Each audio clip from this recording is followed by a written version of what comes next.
semana pasada empezamos un tema que se titula El celo por tu casa me consume, basado en un pasaje de Juan capítulo 2, versos del 12 al 17.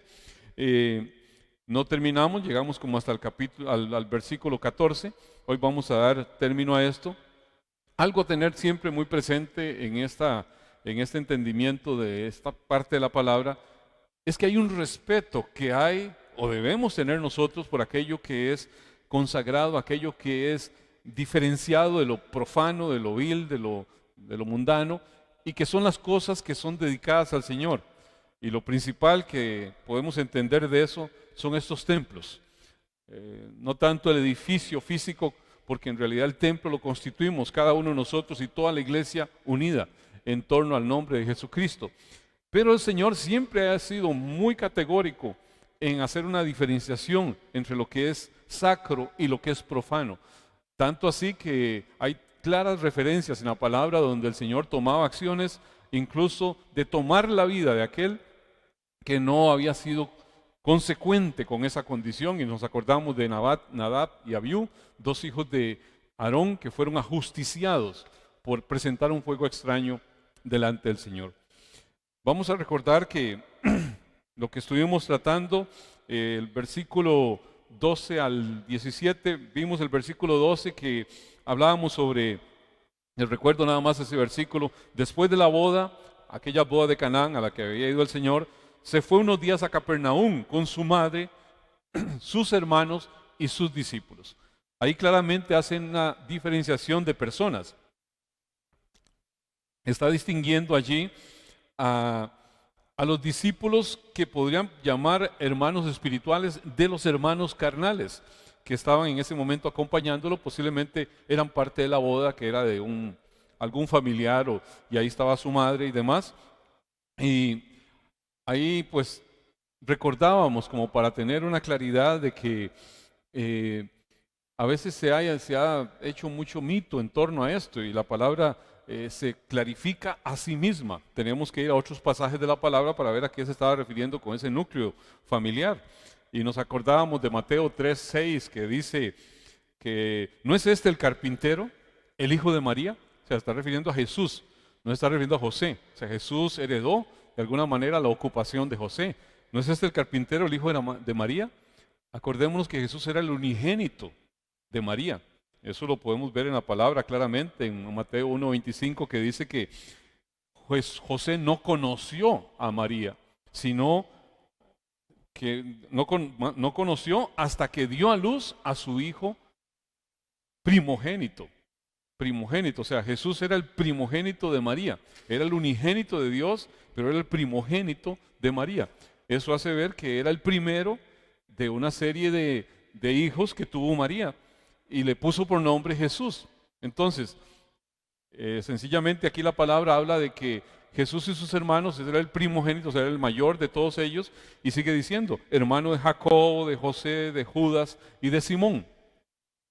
4 hermanos que se mencionan allí en la palabra, donde Jesús es el mayor de ellos, y están también aquí con nosotros sus hermanas, dice. O sea, al decir sus hermanas está hablando de que por lo menos son 2 o más.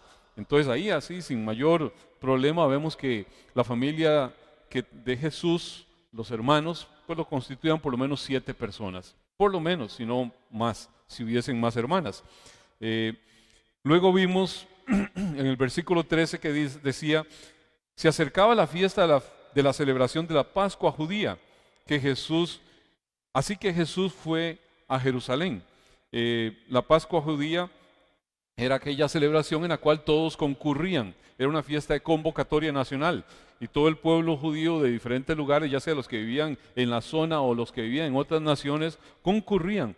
Era una fiesta que celebraba la liberación del pueblo de Israel de su esclavitud en Egipto, y hablábamos de que eso es una figura de la verdadera, de la completa liberación de la condición caída del hombre, el ser humano que ha sido totalmente dominado, permeado por el pecado, y que esa fiesta tenía otra fiesta aparejada, que era la fiesta de los panes sin levadura. La levadura es un símbolo, una forma de representar el pecado que se difunde, y dice que un poco de levadura leuda toda la masa. Pues así el ser humano fue leudado en toda su totalidad por el pecado que vino a través de un hombre.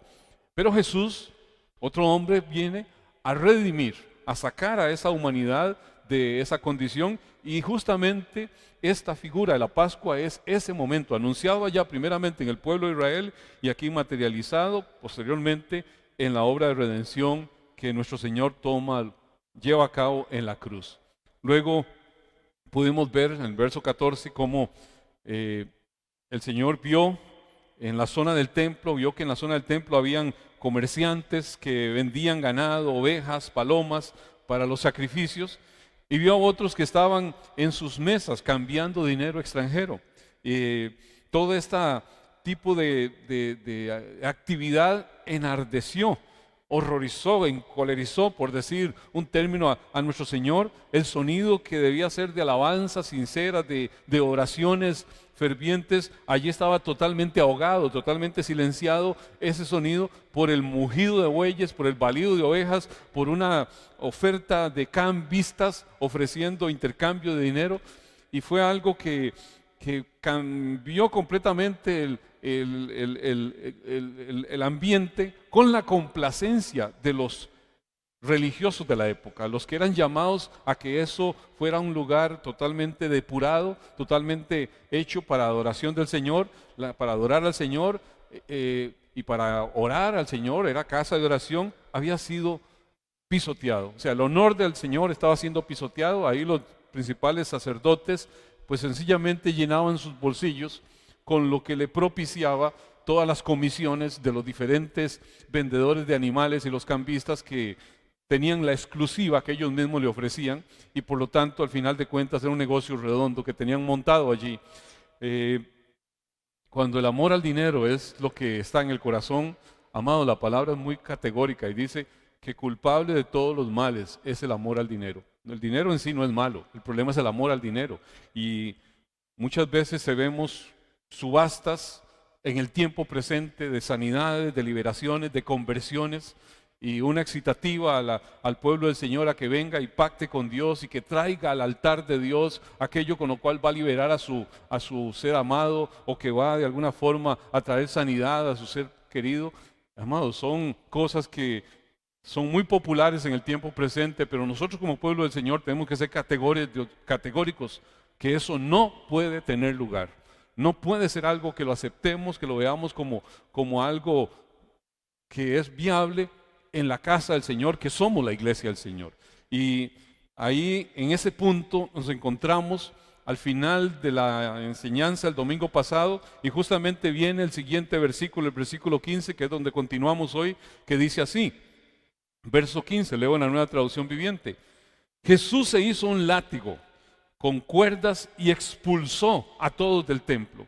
Echó las ovejas, el ganado, arrojó al suelo las monedas de los cambistas y volteó las mesas.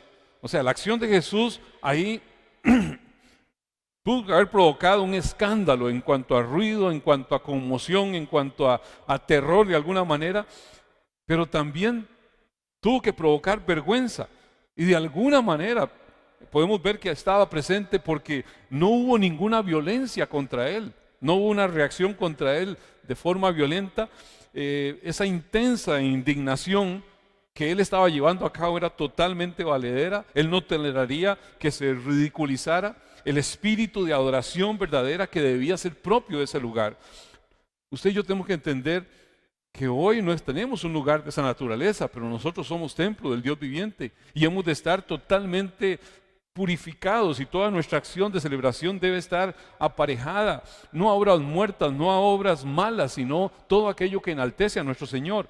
Y si pretendemos pensar que Dios no está viendo lo que hacemos de forma incorrecta, pues en realidad como pecadores endurecidos estaremos preparando al final las cuerdas para recibir azotes de ser echados, totalmente desechados por el Señor, que con justa razón toma juicio sobre todos aquellos que no le siguen, que no creen en Él, con todos aquellos que se apartan de Él. De hecho, el ministerio del Señor en esta acción, hay que considerar esta purificación sobre la nación de Israel. En dos ocasiones la hace el Señor, pero en ningún momento reconocieron la autoridad de aquel que venía a tomar acción. Muy a pesar de esa dura acción, para que ellos se volvieran de su condición de vida de adoración corrupta, de alguna forma tenían una reverencia falsa, una acción en la cual ante los insistentes llamados del Señor no hubo arrepentimiento, no hubo un inclinarse, aunque el Señor vehementemente estuvo tratando con su pueblo a través de muchos años, a través de muchas situaciones que eran para que hubiese un despertar de esa condición en la cual el pueblo había caído. Y nos acordamos cómo en el capítulo 23 de Mateo, hay prácticamente todo el capítulo es una exhortación de llamada de atención a los religiosos de la época por su actitud irreverente, por su actitud complaciente simplemente con ellos mismos, y viene toda una lista de ayes donde el Señor dice: ay de ustedes, fariseos hipócritas, ay de ustedes, y empieza a delinear una serie de actitudes que eran totalmente ajenas a lo que correspondía a un culto sincero al Señor, y termina prácticamente ese capítulo 23 con una exclamación de pesar, de dolor, de tristeza, cuando el Señor dice en el 23:37: oh Jerusalén, Jerusalén, la ciudad que mata a los profetas y apedrea a los mensajeros de Dios. ¿Cuántas veces quise juntar a tus hijos como la gallina protege a sus pollitos debajo de sus alas, pero no me dejaste? Y ahora mira, tu casa está abandonada y desolada. Pues te digo la verdad, no volverás a verme hasta que digas: bendiciones al que viene en el nombre del Señor. Un claro llamado que Dios está dando a su pueblo, posterior a toda esa serie de señalamientos incorrectos. Tal vez una de las partes de una de las mayores expresiones de severidad del Señor hacia la hipocresía de los líderes religiosos. De hecho, sus líderes religiosos pues estaban haciendo en su llamado un ejercicio de un oficio que era legítimo, era justo, era honorable, era necesario que hubiesen personas que de alguna forma pues pudieran llevar al pueblo la instrucción de la palabra, pero no podemos descartar a la persona por la actitud de la persona, más bien el llamado de la persona por la actitud de la persona. Hay lugares que son legítimos, podríamos decir, hay lugares que son legítimos, el hecho de congregarnos, el hecho de venir a la iglesia, el hecho de reunirnos, pero no todas las personas que están en un puesto X consagran ese puesto.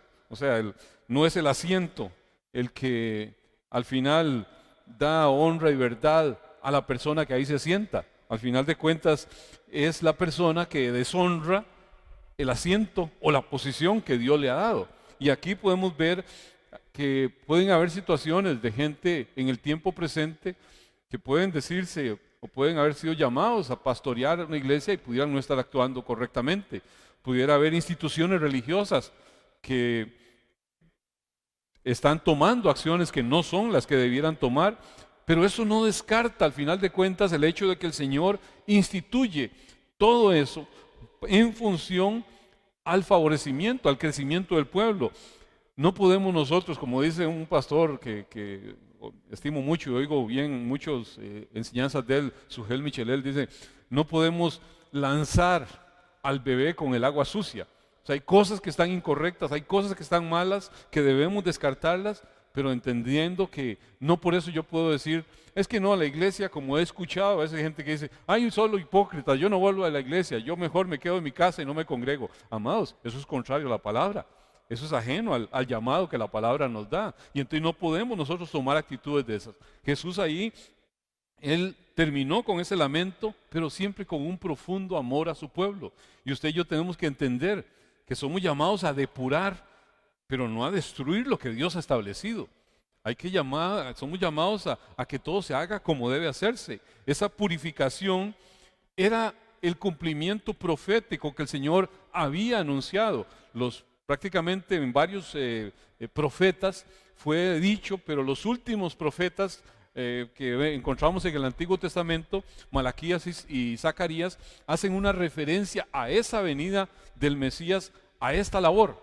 Les recuerdo Malaquías capítulo 3, verso del 1 al 3, que dice así: He aquí yo envío mi mensajero, el cual preparará el camino delante de mí, y vendrá súbitamente a su templo.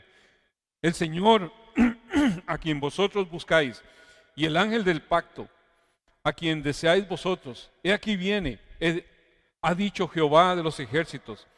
¿Y quién podrá soportar el tiempo de su venida? ¿A quién podrá estar en pie cuando Él se manifieste? Porque Él es como fuego purificador y como jabón de lavadores. Y se sentará para afinar y limpiar la plata, porque limpiará a los hijos de Leví, los afinará como a oro y como a plata, y traerá a Jehová ofrenda de justicia. Claramente está haciendo un llamado a la limpieza ¿de quién? Del grupo sacerdotal, del grupo que está ahí en el servicio al Señor. Pero ¿quién es ese grupo hoy? Ahora es un real sacerdocio, ahora es una nación de creyentes, un pueblo que es purificado, que es avalado por ese nuevo pacto, que es sellado por la sangre de Jesucristo. Es el que va a tener esa responsabilidad de presentarse como plata fina, como oro afinado, para presentar obras de justicia delante del Señor. ¿Cuál justicia? Nuestra. No, la justicia de Cristo, que habla a través del pueblo que ha tomado por fe este llamado. Y lo vemos también en el libro de Zacarías, cuando dice, Zacarías 14, verso 20, la Nueva Traducción Viviente dice: En aquel día hasta en los cascabeles del arnés de los caballos se escribirán estas palabras: Santo para el Señor. Las ollas de cocina en el templo del Señor serán tan sagradas como los tazones que se usan al lado del altar. De hecho, toda olla de cocina en Jerusalén y Judá será consagrada al Señor de los ejércitos celestiales. Todo el que venga a adorar tendrá plena libertad de usar cualquiera de estas ollas para cocinar sus sacrificios. En aquel día no habrá más comerciantes en el pueblo del Señor de los ejércitos celestiales. Habla de una depuración, habla de que toda la obra de redención va a purificar, va a santificar por la obra que Jesucristo ha hecho de todo lo que usted y yo podemos presentar. Todos esos elementos son figura de una presentación, de una adoración que debe ser depurada. Hoy no con instrumentos de sacrificios y cosas, todo eso se resume en Cristo Jesús, en su obra expiatoria, pero lo que al final queda es un asunto en el cual debe ser totalmente depurado, refinado por la obra completa, terminada, acabada de Jesucristo por cada uno de nosotros, por cada uno de sus hijos. O sea, el Mesías tendría un mensaje de purificación en lo que era la adoración religiosa de su pueblo. Eso quedaba claro por las predicciones de los diferentes profetas. Él busca, y es lo que encontramos en el nuevo pacto. Él anda buscando, ¿qué? Adoradores que lo adoren en espíritu y en verdad. Él anda buscando un pueblo que tenga realmente la verdad en su corazón, la verdad en su palabra, que con el Espíritu Santo pueda realmente tener esa conexión. Y eso solamente se encuentra en la iglesia, solamente lo puede dar el pueblo del Señor. Es algo que perfectamente distintivo en ese llamamiento profético que iba a ser ese Mesías esperado. Y usted y yo no podemos dejar de ser, al final de cuentas, ese pueblo que tiene ese celo por lo correcto. Los seguidores del Señor tenemos que tener esa actitud que el Señor manifestó en el celo de lo santo, en el celo de lo que a Él le pertenece. Ya no se vive en una religión. Ahora usted y yo vivimos en una relación amorosa, maravillosa, de conexión con el Dios que hizo los cielos y la tierra. Hay un cambio completo de relación, de intimidad, que es lo que el Señor quiere. Por eso de seguido, en el verso 16 dice: luego se dirigió a los que vendían palomas y les dijo: saquen todas esas cosas de aquí, dejen de convertir la casa de mi padre en un mercado. Amados, si Dios viniera con correas y con realmente una excitativa, y si lo entendemos así y lo podemos ver, ¿cuántas basuras y chucherías tendríamos que sacar de la casa del Señor, de la iglesia del Señor, de lo que le llamamos culto al Señor? La santidad de Dios exige santidad de la adoración en la casa de su Padre, en la casa de mi Padre, dice el Señor, de nuestro Padre hoy. Aquí Juan de alguna manera está aludiendo en una forma tal vez sutil que Jesús era el Hijo, con una identidad de Mesías, y como hijo tenía toda la autoridad para venir y limpiar la casa de su padre. Tenía todo el llamado y nadie podía deshonrar, nadie podía profanar la casa del Padre. Todo eso es figura, tengámoslo claro, todo eso es figura de algo que no es ahora un edificio, lo que el Señor está buscando que se depure, que se limpie. Somos nosotros los llamados a vivir en ese apego absoluto a los designios del Padre. Ahí lo hacía ver con el Señor con un nivel de autoridad que opacaba por completo la religiosidad de aquellos que se decían llamados a defender la rectitud en la adoración al Señor. Acordémonos de palabras como Mateo, capítulo 7, verso 28, que dice: cuando Jesús terminó de decir estas cosas, las multitudes quedaron asombradas de su enseñanza, porque lo hacía con verdadera autoridad, algo completamente diferente de lo que hacían los maestros de la ley religiosa.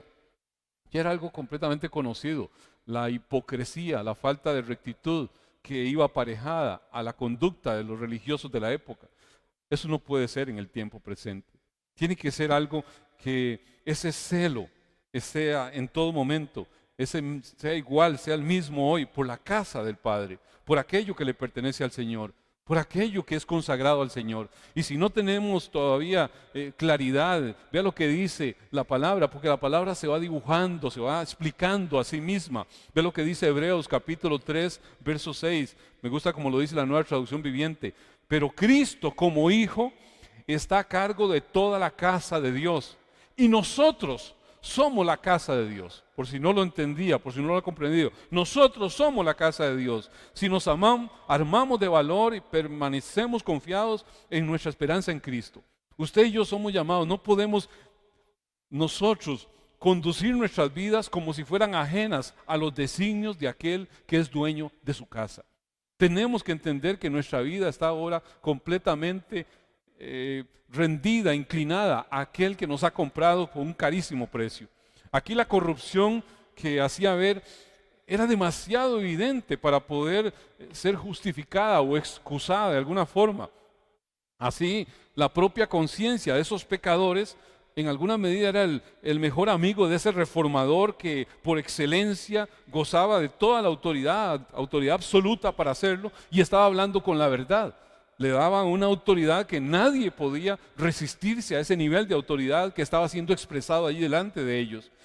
Al aplicarlo a nuestras vidas, a nuestra condición actual, no podemos nosotros de ver la gran corrupción que muchas veces está expuesta en la casa del Señor. La corrupción que muchas veces pensamos que yo con Dios me relaciono de una forma diferente, dicen algunos. Yo con Dios soy muy amigable, Él me entiende. Por supuesto que Dios nos entiende y que entiende nuestro corazón y sabe que es perverso y engañoso. Las cosas en lo que es adoración no se hacen a lo que yo pienso, se hacen como Dios lo dice, se hacen a la manera de Dios, porque el corazón humano es inclinado a establecer ídolos, a establecer inclinaciones pecaminosas, y nosotros tenemos que decir en todo momento las cosas y seguirlas conforme Dios nos lo ha dicho. Él era el hijo leal que estaba purgando la casa de su padre de esa adoración impura. Él estaba revestido de toda autoridad y de todo celo para hacerlo. Usted y yo tenemos que mirar constantemente hacia adentro y decir: Señor, ¿cómo está tu casa? ¿Cómo está realmente mi consagración? Allí el verso 17 de esa palabra dice: entonces sus discípulos recordaron la profecía de la Escritura que dice: el celo por la casa de Dios me consumirá. Allí era una alusión a algo que había sido anunciado allá 1000 y resto de años antes por David a través de los salmos. Uno de ellos fue una porción del salmo que leyó Maynito hace un momento, el Salmo 69. En el versículo 9 de ese salmo dice así: porque me consumió el celo de tu casa y los denuestos, o sea, los insultos de los que te vituperaban cayeron sobre mí. O sea, aquí hace ver que esto estaba dando a los discípulos una muestra clara de su identidad y de cómo ese celo pudiera resultar que él mismo fuera consumido por los adversarios. Cuando usted es tajante cuando usted es claro y firme en las posiciones que enaltecen al Señor, hay un mundo en el entorno que no glorifica al Señor. Y por supuesto que va a haber adversarios. Y como versa ese mismo salmo, hace ver los sufrimientos de David, que fueron al final una forma de identificar los sufrimientos mesiánicos, los sufrimientos que el Señor iba a tener sobre sí mismo. El Salmo 69 en el verso 4 dice: se han aumentado más que los cabellos de mi cabeza, los que me aborrecen sin causa. Se han hecho poderosos mis enemigos, los que me destruyen sin tener por qué. Y he de pagar lo que no robé. Totalmente una acción injusta, una acción totalmente deplorable. Todos esos enemigos que surten, que salen en el momento en que se enaltece el nombre del Señor, en el momento en que se tiene celo por la casa del Señor. No podemos nosotros que eso amedrente nuestra actitud, nuestra inclinación. Esa justa indignación derivada en el Señor de ese compromiso por la santidad de Dios, ahí revela la naturaleza verdadera de aquel que es el juez de toda la tierra. La palabra en Génesis 18:25, la parte B dice: el juez de toda la tierra no ha de hacer lo justo. Si usted y yo somos representantes de alguna forma, le pertenecemos a Él, no hemos de hacer y actuar lo que es justo, aunque de alguna forma no sea aplaudido por el entorno. Aquí los religiosos no estaban para nada dispuestos a hacer lo justo.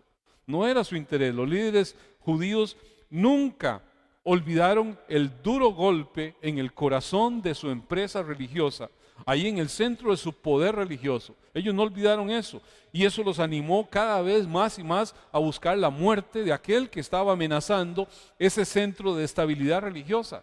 Y antes que procurar conocer si era verdadero, si era realmente el Mesías, tenían toda la intención de desaparecerlo, porque sus intereses eran absolutamente corruptos. Y podemos verlo como algo muy maquiavélico, muy perverso, allá. Pero amados, eso ha seguido al pueblo del Señor en todos los diferentes tiempos de la historia. Hechos capítulo 6, verso 13 dice: y pusieron testigos falsos que decían: este hombre no cesa de hablar palabras blasfemas contra este lugar santo y contra la ley. Pues le hemos oído decir que a ese Jesús de Nazaret destruirá este lugar y cambiará las costumbres que nos dio Moisés. Hablaban como si la santidad del lugar fuera su celo, cuando todas sus demostraciones decían todo lo contrario. Era un reclamo más bien de no perder los privilegios que tenían, de no perder la condición en la cual habían hecho su negocio. Juan aquí predica lo que le aconteció a Jesús por ese celo de purificar el templo, que lo hizo sin ningún temor a las consecuencias. Al final de cuentas, muy contrario a muchos intereses que de pronto vemos políticos que se presentan en muchos sectores de la iglesia, desgraciadamente, donde se le bailan danzas a ciertos compadrinazgos políticos, a ciertos favores económicos, a ciertas pantallas muy grandes que los pueden exhibir en muchos lugares. Y amados, no puede ser eso. No puede ser eso, que simplemente demos complacencia a cosas que son algo que no va en función a lo que Dios está llamando a su iglesia, a que sea pura y santa.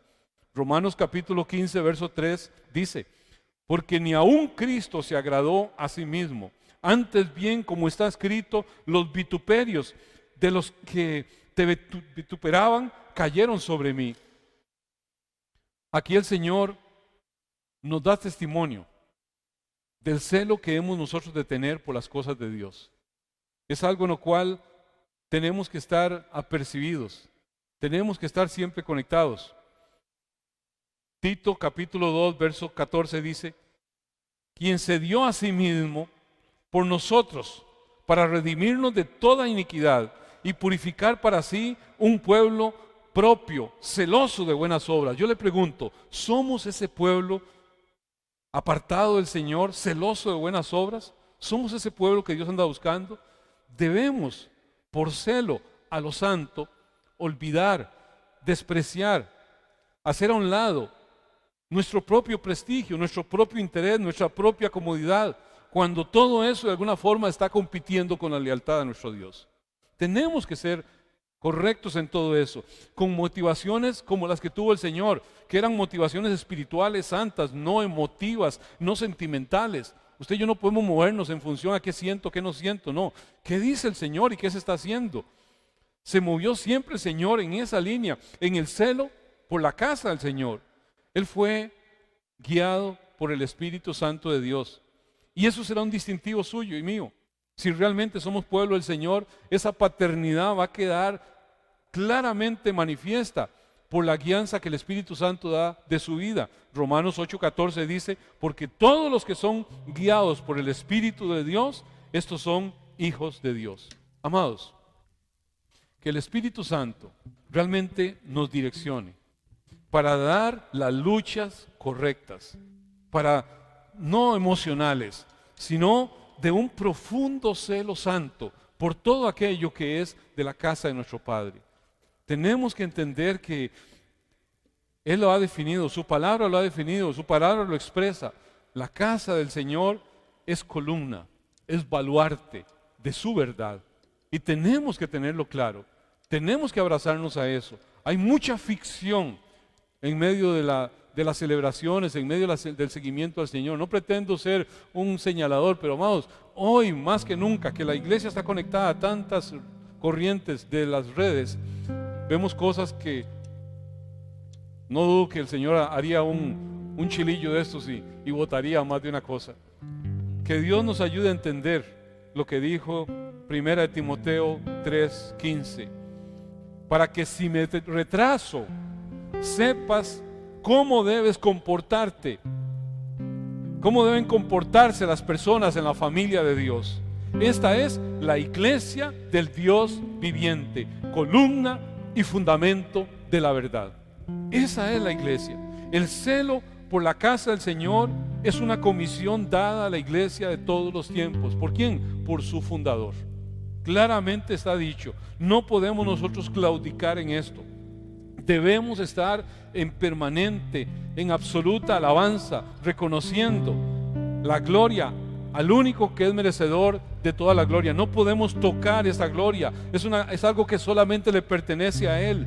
A ningún otro podemos dar la gloria, a ningún otro debemos dar la gloria. Toda la gloria es aquel que nos ha comprado con un precio de sangre, con un precio invaluable, con un precio inimaginable, que el Dios que hizo los cielos y la tierra dejó esa condición y vino a este mundo y se hizo hombre, tomó forma humana, se despojó de esa condición y expresó en esa humillación el más grande y maravilloso acto de amor, de gracia y de perdón para un mundo que no tenía ninguna otra oportunidad, y nos extiende su mano para que todo aquel que en Él crea no se pierda, sino que tenga vida eterna.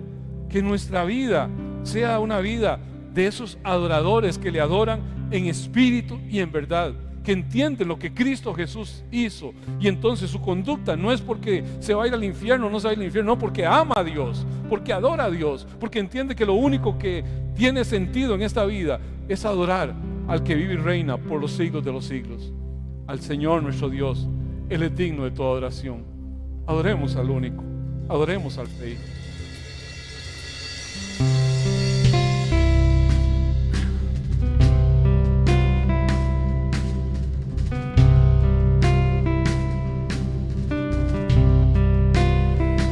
Asombrado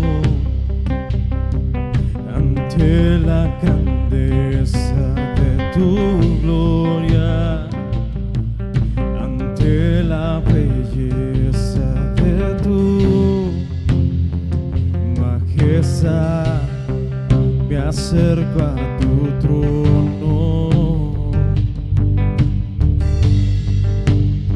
sin palabras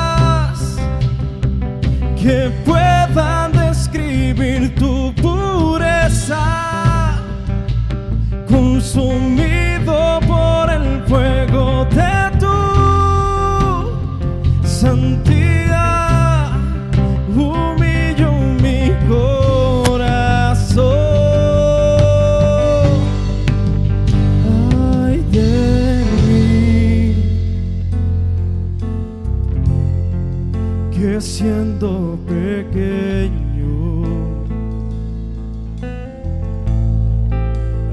visto mis ojos la gloria de Dios. Ay de mí,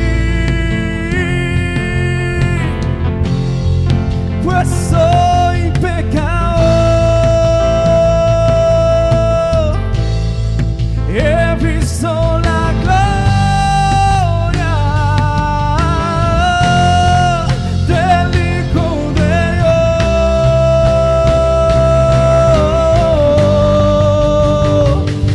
tan alto, tan santo, tan puro y sublime. Jesús resplandece mucho más que el sol. Se sienta en el trono y él gobierna. No hay otro, gloria incomparable. Es su gloria, Dios.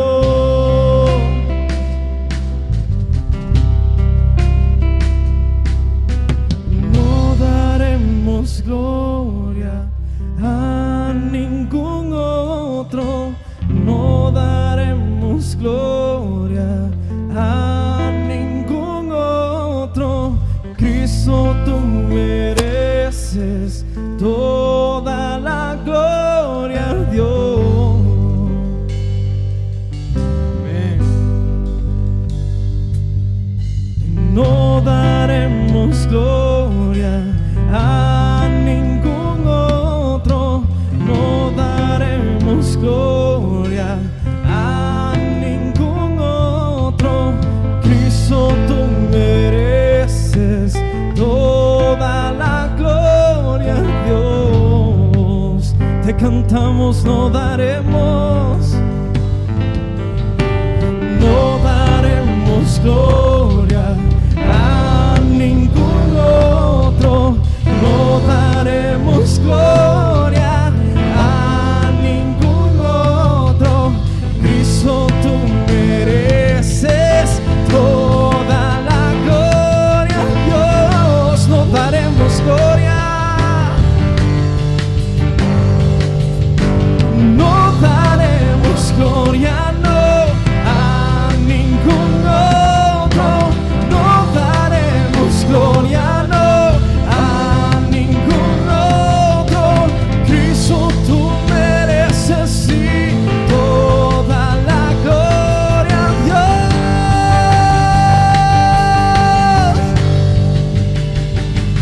Tan alto, tan santo, tan puro y sublime. Jesús resplandece mucho más que el sol.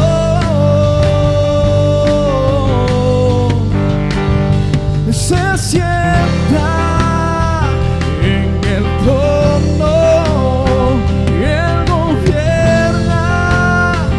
No hay otro, gloria incomparable. Es su gloria, Dios. Al Rey de la Gloria, sea la gloria, sea la honra, sea el honor, sea la alabanza, sea la adoración. Todo le pertenece a Él. Ningún otro es merecedor de recibir la gloria que es exclusiva del Rey de los Reyes, del Señor de los Señores, Jesucristo nuestro Señor, Jesucristo el dueño de la iglesia, Jesucristo el que la compró con su sangre. Ningún otro ha de recibir gloria absoluta, solo tú, Señor.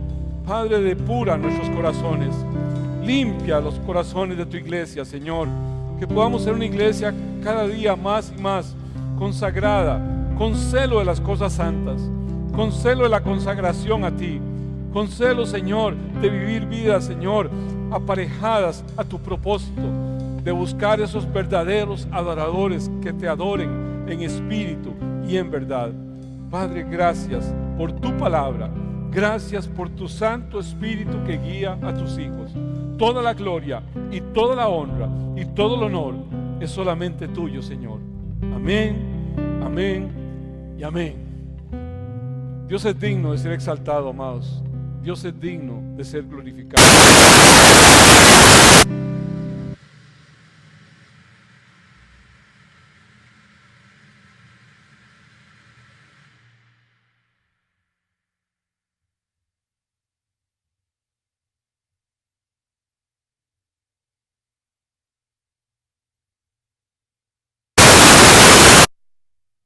Con una situacioncita que se dio al final, pero eso no nos desmerece lo más mínimo. A ningún otro daremos la gloria, solamente al Dios que merece toda la gloria. Amados hermanos, estamos en una situación en la zona de Occidente que nos ocupa, el cuidarnos, el protegernos, el saber que, bueno, esta alerta amarilla no es simplemente por hacer psicodélica la cosa, hay situaciones de alerta que tenemos que cuidar. En esto a veces hay muchas apreciaciones, pero yo entiendo que tenemos que ser cuidadosos. Hay mucha gente que puede verse afectada por imprudencias. Y si Naranjo, Grecia, Palmares están pues llamados a orden, a compostura, tengamos orden, tengamos compostura y todo el país en general. De esto vamos a salir juntos y el Señor va a recibir toda la gloria y toda la honra. Esto nos ha trastornado un poco la forma de adorar, la forma de servir, la forma de honrar al único y soberano Dios, pero al final de cuentas el sentir, el anhelo, la conexión, depende de cada uno de nosotros, depende de todos los que somos su iglesia. Amado, bendigo sus vidas, conforme el Señor dijo que lo bendijera a su pueblo. Declaro esa bendición, porque así dijo el Señor, así bendecirás a mis hijos. Declararás mi nombre sobre ellos y yo los bendeciré. Que el Señor Dios del cielo y de la tierra te bendiga y te guarde. Que ese buen Dios haga resplandecer su rostro sobre ti y tenga de ti misericordia. Que ese buen Dios alce sobre ti su rostro, llene tu vida, llene tu casa, llene tu corazón de paz. En el nombre del Dios Padre, del Dios Hijo y del Dios Espíritu Santo. Amados, se les ama mucho. Cuídense, por favor. Que Dios les guarde a todos. Bendiciones.